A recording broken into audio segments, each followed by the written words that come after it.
ADPC পুলিশের হাতে ধরা পড়ল গরুর গাড়িতে ঝামেলা কাণ্ডের মূল অভিযুক্ত পুলিশের হাতে গ্রেপ্তার।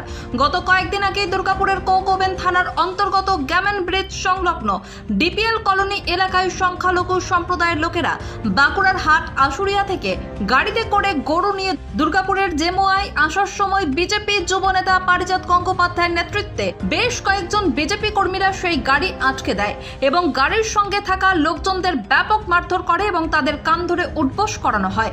গরুগুলি রাস্তায় ছেড়ে দেওয়া হয় এবং গাড়িতে লুটপাট চালানো হয় বলে অভিযোগ ওঠে। এরপরই ঘটনার প্রতিবাদ জানিয়ে কোকোবেন থানায় লিখিত অভিযোগ দায়ের করেন পশ্চিম বর্ধমান জেলা তৃণমূল কংগ্রেসের সভাপতি নরেন্দ্রনাথ চক্রবর্তী। এই ঘটনার সঙ্গে যুক্তদের কঠোর শাস্তির দাবি জানান। পাশাপাশি ঘটনায় প্রতিবাদ জানাতে দুর্গাপুরে ছুটে আসেন আইএসএফ বিধায়ক নওশাদ সিদ্দিকী। তিনি ঘটনায় আক্রান্তদের সঙ্গে দেখা করেন এবং প্রশাসনের কাছে ঘটনায় জড়িতদের বিরুদ্ধে কঠোর ব্যবস্থা গ্রহণের দাবি রাখেন। এর পাশাপাশি ADPC police commissioner Sunil Chowdhury সাংবাদিক সম্মেলন করে পরিষ্কার জানিয়ে দেন, এই ধরনের ঘটনা বরদাস্ত করা হবে না, দোষীদের চিহ্নিত করে যথাযথ ব্যবস্থা গ্রহণ করা হবে। এরপরই শুরু হয় পুলিশ প্রশাসনের তৎপরতা।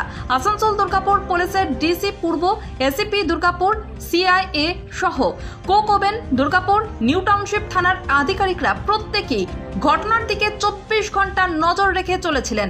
শুরু হয় নানান জায়গায় পুলিশের অভিযান। পুলিশের জালে এক এক করে ধরা পড়তে থাকে অভিযুক্তরা। ইতিমধ্যেই ঘটনার সঙ্গে জড়িত থাকার অভিযোগে 9 জনকে গ্রেপ্তার করা হয়েছে। তবে মূল অভিযুক্ত ছিল পুলিশের ধরা ছোঁয়ার বাইরে। গতকাল রাতে ধানবাদ থেকে গ্রেপ্তার হয় গরুর গাড়ি কাণ্ডে মূল অভিযুক্ত বিজেপি যুবনেতা পারিজাত গঙ্গোপাধ্যায়কে। আজ তাকে তোলা হলো দুর্গাপুর মহকুমা আদালতে। তবে এদিন তাকে দেখা গেল নেড়া মাথায়, গায়ে পাঞ্জাবি। জানা গেছে গরু কাণ্ডে বিজেপি যুব মোর্চার নেতা পারিজাতের 5 দিনের পুলিশি হেফাজত দেওয়া হয়েছে। এছাড়াও জানা গিয়েছে এদিন ধানবাদ থেকে নিয়ে আসা হয় কোকোবেন থানায়, তারপরে তোলা হয় দুর্গাপুর মহকুমা আদালতে। বিজেপি বিধায়ক লক্ষণ ঘড়ুই বলেন, পারিজাত আত্মসমর্পণ করেছে। পাল্টা কটাক্ষ জেলা তৃণমূলের সভাপতি নরেন্দ্রনাথ চক্রবর্তী। তিনি বলেন, পুলিশ ধানবাদ থেকে ধরে এনেছে, তাকে অপরাধ করেছে, সেজন্য গ্রেপ্তার হয়েছে।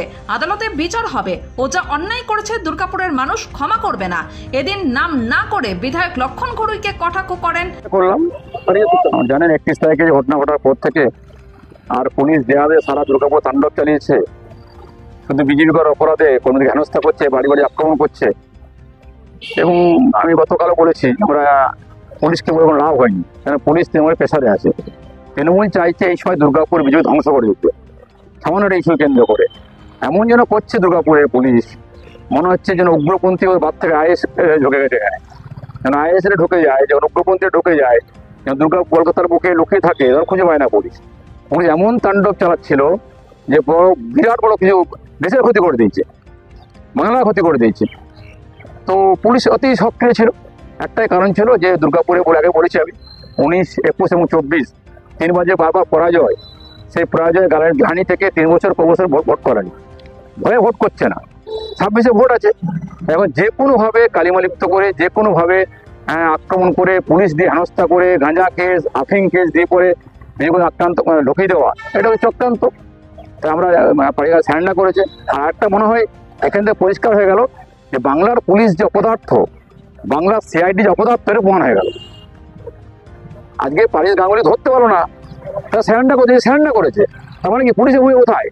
বাবার বলতাম পুলিশ নিষ্ক্রিয়, পুলিশের তোলা তোলে, ময়লা বালি লোহা তুলতে ব্যস্ত, টাকা তুলতে ব্যস্ত, গোয়েন্দা ব্যর্থ, পুলিশ ব্যর্থ, মুখ্যমন্ত্রী ব্যর্থ, প্রয়াস করতে পারেনি, সে স্যান্ডা করেছে। ঘটনা ঘটেছে, আমি প্রথমেই বলেছি ওরা ঠিক হয়নি।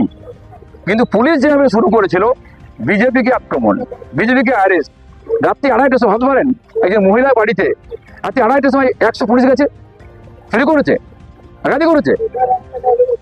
আরে গাঙ্গুলি রেপ করেনি, খুন করেনি, মার্ডার করেনি, অন্যায় কাজ করেনি, একটা ঘটনা ঘটেছে, তিনিও সঙ্গে ছিলেন, আমরা বলিনি ভালো কাজ করেছে। তারপরে পুলিশ অতি সক্রিয়, তার কারণ আতঙ্কে ভুগছে পুলিশ। যেটা 21 শুরু করেছিল নির্বাচনের পর, বিজেপিকে শেষ করে দিতে হবে। আর এই ঘটনায় কেন্দ্র করে আবার ভেবেছিল 26 ইলেকশন আসছে, বিজেপি শেষ করে দাও, দুমুস করে দাও। অত সহজ নয়। বিজেপি যারা করে দেশের জন্য করে, সমাজের জন্য করে, রাষ্ট্রের জন্য করে। আমরা তৈরি আছি, যে জরিমানা হবে ভয় পাই না। কথা বললাম, ও স্যান্ডা করেছে। আর বিচার নির্ভর করবো, বিচারক দেখবেন, পুলিশ দেখবে, তাদের কাজ আইনের কাজ আইন করবেন। আমাদের অপরাধী ধরা পড়েছে, এটাই বড় কথা। পুলিশ ধানবাদ থেকে তুলে নিয়ে এসছে, এটাই বড় কথা। সে কোর্টে সাবমিট হয়েছে, এবার বিচার হবে। সে যা অন্যায় করেছে দুর্গাপুরের মানুষ তাকে ক্ষমা করবে। বিধায়ক কি বলবো, বিধায়ক তো বিধায়ক নিজেই সাবধানে থাকতে বলবে। ওকে পুলিশ আদালতে প্রেরণ করেছে। আমরা বেলের আবেদন করেছিলাম আর পুলিশ রিমান্ড চেয়েছিল, অনেকক্ষণ হিয়ারিং হলো।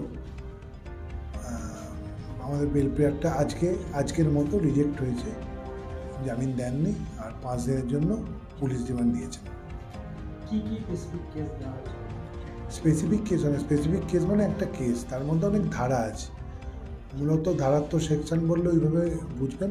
মামলাটা হয়েছে বেসিক্যালি কিছু মারপিটের সেকশন আছে, ভাঙচুর, চুরি, আর পরবর্তীকালে একটা 109 এখন নতুন আইনে 109 বিএনএস ওটা যোগ করা হয়েছে। পরবর্তীকালে পুলিশ অ্যাডিং সেকশনের প্রেয়ার দিয়েছিল, লার্নেড কোর্ট অ্যালাউ করেছিলেন। ওটা একটা ওই মারপিটেরই, মানে আগে 307 যেটা ছিল অ্যাটেম্প টু মার্ডার, সেই ধারাটাই যোগ হয়েছে। একদম ইনিশিয়াল স্টেজ, তদন্ত চলছে।